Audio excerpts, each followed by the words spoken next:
let's talk Steph Curry really quickly. I mean, Oh I my meant to open the God. show with him, Oh but my I just got God. I off was on that so tangent. sick. It Good was for him. it was the most it was one of the most unbelievable single game performances I've seen in my whole life. I mean, is it his greatest game performance? I know Oh, I think it's he's up there for sure. it's definitely in the top 10, and this is a guy that is one of the greatest players of all time. Like, we have to just bask in what we're witnessing with Steph Curry. And I was watching, a little bit on and off that game, and he missed back-to-back free throws at one point, and the No, announcers were like, the game was super drunk. It it was really it was odd. weird, and it was completely uncharacteristic for Steph In the Curry. same quarter, Steph and Clay both went 0 for 2 from the free throw There you line. It's go. like I don't know when the last.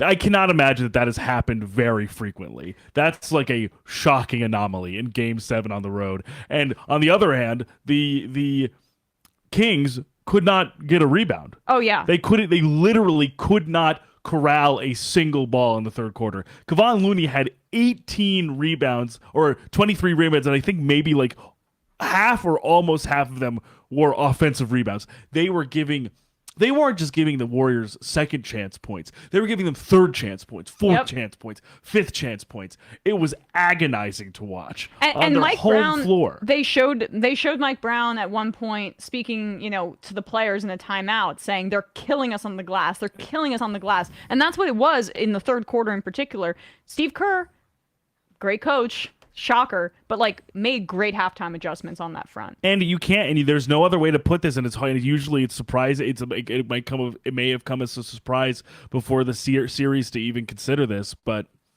because one of these players is an all-star, and one of these players is a tried and true glue guy, but maybe the best of maybe one of if not the best of all time in this regard. Kevon Looney outplayed Domantas Sabonis in the last few games of the series. Kevon Looney made Domantas Sabonis look small and weak. He was boxing him out for basically every rebound. His hands were more sure. He was doing everything that Sabonis was not able to do as a center for the Kings in the last few games of the series by being the central handoff post hub for all of the Warriors' actions. The guy is not particularly regarded outside of NBA fan circles because he does not score, but Hmm. he is invaluable to what the Warriors do. They would not be able to do what they do without him. And it's crazy to consider that at UCLA, he was an injury prone, score first tweener center, and he's turned into an Iron Man guy who never misses games and is a force on the boards, makes all the right plays, and plays really great defense. He completely transitioned and completely revised his game coming out of college. It's an unbelievable trajectory for a guy who could have had a very different career if he was drafted somewhere else. Well, it's the development and coaching that you have at Golden State that you just have to tip your hat to. It really is. That I mean, these guys know their incredible. roles. Yeah, I mean, even like with Poole, who obviously hasn't amounted to what the hopes were for him or what his trajectory looked like at the start. I mean, he still plays a great role for the team. And he still served as like a spark plug to get, when they needed a bucket and they couldn't really find one, he's still a guy that can create. He's still a guy that can shoot. Yes, like he's kind of a scatterbrained passer and defender, but he's a shot in the arm. Yeah, and honestly, everyone played their role in this win, I want to say, and it was amazing because I thought Golden State was going to win this game, even despite their horrific road record this year. They'd already proven it in this series that they could win on the road, and it's just, is there a more clutch player in the NBA right now than Steph Curry? It's hard to say anybody else, frankly. And I mean, it's just, I was reminded of his performance last year against, I guess it was game 4, right? When he just, it was, how many did he score? It was like in the 40s. In the finals? In the finals against Boston. And that when they were down in the series, when the Celtics had gained on them, that was a great performance. And I remember him saying that was up there for him in terms of his personal assessment of his performance. But it just, that it was incredible. And he broke Durant's record. The record was 48 points in a game 7. He set that with the Nets 2 years ago. Curry broke it with 50 points in Sacramento. And what was amazing about Curry's performance too, and what amazes me as I continue to, you know, grow in my appreciation for him and my admiration of him, and also just as continue to watch him as he ages. He's 35 years old. Yeah. He's not getting any younger, and he's still. He looks like he's so baby faced, but then you realize how old. And he not is. only does he look so baby faced, like he's obviously youthful, kind of youthful frame. Also, I mean, he especially had that coming out of Davidson in college. Yeah. He looked like a kid. But what's unbelievable to me about him is the kinetic motion that he plays with. The guy does not stop moving for 48 minutes. If he does not have the ball, he is running in circles or running through. There is no one, I think, who charts a wilder course around the court than Steph Curry does. And this is a 35-year-old guy who was very clearly making his on-ball defenders extremely exhausted. Guys who are 10 years younger than him, 12 to 13 years younger than him. I mean, Terrence Davis, Keegan Murray, even De'Aaron Fox, one of the most athletic young players in the league, were exhausted trying to follow his path. That's exactly right. That is such a good observation. The Kings were exhausted by the fourth by quarter. A 35-year-old guy who just knows exactly what to do in the system that he's in. And so that's also what the point I was just trying to make is that it's not even just the shooting. It's everything else that he's capable to do, creating plays, getting open on off-ball cuts, and also when he drives to the rim. I mean, he was getting these like ingenious floaters, vision. teardrops over Domantas Sabonis, over How does much he bigger find guys. a lane? I mean, that's the thing that is so insane about him too. Is as you say, like, yeah, he pulls up from these crazy spots on the court for 3, but the floaters, the vision, the way that he can open other guys up and pass it to them as well.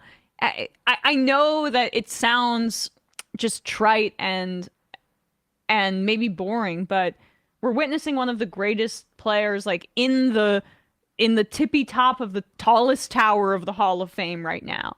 And it's just beautiful to watch. And the fact that the two greats of our era growing up are about to face off in the playoffs, it's going to be incredible, Bradley. It's also just wild because to think about the other like LeBron Steph matchups and how much has happened since then. Exactly. Like when it was Warriors Cavs, when it was the 73-9 regular season Warriors team without Kevin Durant in the 2016 finals, then the 2 championships with Kevin Durant, then KD leaving for Brooklyn, and Steph having the checkered, Steph and Clay both with checkered injuries kind of leading them to them missing the playoffs.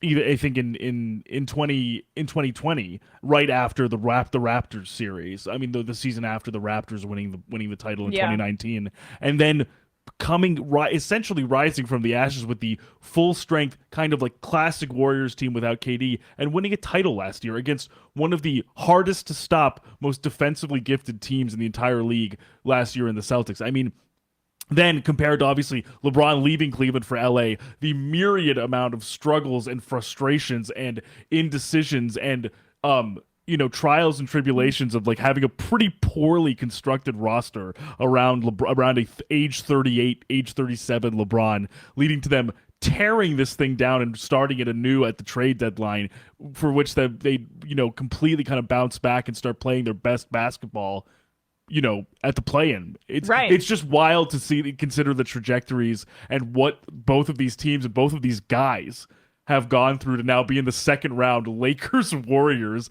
like 2 of the biggest teams in terms of reach, in terms of icons, in terms of storylines, narratives. It's just going to be no matter what, anything could happen, and it's going to be a fireworks show. And if it's 4 blowouts either way, which I don't think it's going to be, I'm just saying like anything could happen, and it's going to be must-see TV. These are the 6 and 7 seeds, and they could each win the West. They could both win the West. Whoever comes out of this, the Lakers or the Warriors, could beat the Nuggets. I mean, I think the Nuggets are going to beat the Suns, but that could really happen. Is that not I mean, when have we seen this? When's the last time we've seen it this wide open? Let alone obviously what's happening with the Heat and the Knicks. I mean, we I don't want But to it's get too. but it's interesting though because it's this particular playoff composition is showing a very odd warping of the play-in tournament because the Heat had a very uncharacteristic, double-digit loss to the Hawks in the first play-in game. Yeah. And whereas if you actually looked at how both teams sort of finished the season, or kind of just both teams in composite, coaching, talent, scheme, the Hawks fired Nate McMillan mid-season, and Quinn Snyder led them into the play-in, and they won that game to get the 7th seed. They were the 7th seed despite having 2 or 3 less wins in the regular season than the Heat. So the Heat weren't even primarily, and especially this Heat team, Kyle Lowry, Kevin Love, Jimmy Butler, and obviously as we've seen, but what we know Jimmy Butler to be in the playoffs, Bam Adebayo, and a really And no hero. solid, hard-nosed supporting cast, right, without Tyler Hero, and leading to guys like Max Strus, Caleb Martin, Gabe Vincent stepping up. This wasn't a regular kind of like cupcake 8 seed, and neither were the Lakers. Yeah. The Lakers were also not a cupcake 7 seed against also a depleted Grizzlies team. So an injured John Morant, yes, and Brandon Clark that's and part of Steven it. Adams being out, Dylan Brooks getting suspended during the season. I mean, during the series, Clown. like the Lakers were primed to take advantage of this matchup, and so were the Heat. The Heat honestly were primed to take advantage of this matchup. And they did. I mean, that's probably why the league is going to keep the play in, even though I don't love it. But that dynamic, exactly as you say, it makes it more NHL-like, which is kind of Totally. Where what it's we're like seeing the outcomes, upsets. the outcomes are almost more disparate and almost not like random, but like there's so many like usually, and not always, and it never leads to a less entertaining product, but we're way more accustomed to mostly chalk playoff series in the NBA. Yeah. Before the Heat beat the Bucks, That's how I grew up. It's there were just, okay. there were Yeah. 5 or 6 series when this happened, and some of them were flukes. The We Believe Warriors beating the Jazz 8-1 Baron Davis Warriors, but then the Bulls losing to the 76ers because Derrick Rose tore his ACL. Yeah. Like it's usually flukes, but these ones I wouldn't say were flukes. No. So that's, I think, what's interesting now is that could this be more possible? Could this be happening more, or is this kind of like a really interesting, unique confluence of circumstances to make it happen? Exactly.